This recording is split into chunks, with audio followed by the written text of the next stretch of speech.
Millions of mechanical insects swarmed in, Niflheim's machine bug horde. My brothers from the King's Blade and I held the wall, hacking down crawling monsters one after another. On the ground, humanoid robots advanced alongside bee-like war machines. Our soldiers used stealth techniques to slip behind enemy lines, emerging from the shadows to cut down the machine troops. But the enemy's assault didn't let up. Behind their ranks, witches chanted in unison, channeling dark magic to summon a storm of shadow. A massive tornado, wrapped in fire and lightning, tore through the enemy's rear lines, sweeping away swarms of mechanical insects. One of my comrades, mid-teleport using the Thunder God's flash, got caught in the storm and didn't make it out. Just as victory seemed within reach, Niflheim unveiled its trump card. A three-headed beast over 6 miles tall rose into the sky and tore the storm apart. The creature opened its jaws, and missiles screamed out in a barrage that left devastating casualties in their wake.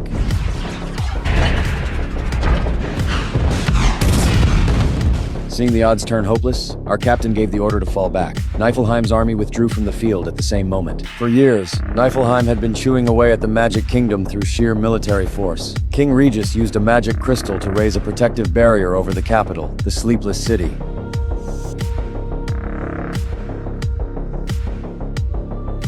He was the one who trained us, the King's Blade. After the retreat, Niflheim's chancellor came forward with terms for surrender. The Magic Kingdom would cede all territory outside the capital, and King Regis's son would marry Princess Luna, the adopted daughter of Niflheim's king. Maintaining the barrier had worn Regis down. His hair had gone completely white. After consulting his ministers, he accepted the terms. The news enraged us. Most of my brothers came from the surrounding cities, and this deal meant abandoning their homes. The King's Blade fell apart, but orders were orders. I, Nyx, was assigned to guard Princess Luna. The night before the treaty signing, I went to see her. I gave her a hairpin with a hidden tracking device built in. She was called the king's adopted daughter, but in truth she was a prisoner. Her real parents had been killed by Niflheim soldiers, and she'd been taken captive ever since. On the day of the signing, the king of Niflheim arrived at the council hall. The princess was gone. I followed the tracker's signal and arrived at the scene. Dozens of Niflheim aircraft carriers stood ready for battle. The peace talks had been a cover. Seizing the Sleepless City was the real objective. I sent the intelligence back, and Regis gave the order. Rescue Princess Luna, whatever the cost. I was the first to reach her. A giant mechanical octopus had its jaws open, and several soldiers had already been swallowed. I leapt down, drove my blade into one of its tentacles, and ignited the fuel inside.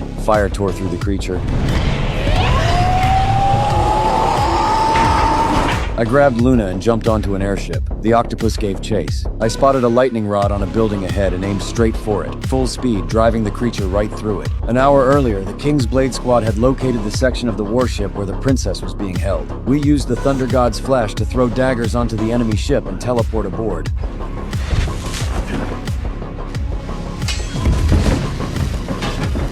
We took down the guards and found Luna, but all of it, every bit of it, had been part of the King of Niflheim's plan from the start.